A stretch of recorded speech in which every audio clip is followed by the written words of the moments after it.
Bu şarkıya 10 üzerinden kaç puan verirsin?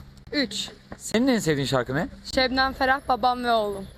Zaman geçti gitti ikimizden. 10 üzerinden 8. Senin en sevdiğin şarkı ne? Bu aralar Saygımdan. Ah delikanlıydı bir zamanlar içimde yan. 8. Senin en sevdiğin şarkı ne?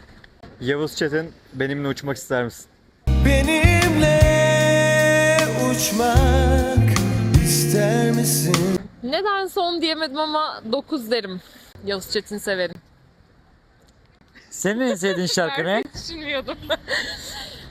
Ben Müslüm Gürses'ten Nilüfer diyorum. Herkes hazırsa. Artık geri veremezsin aldıklarını. Artık geri ver.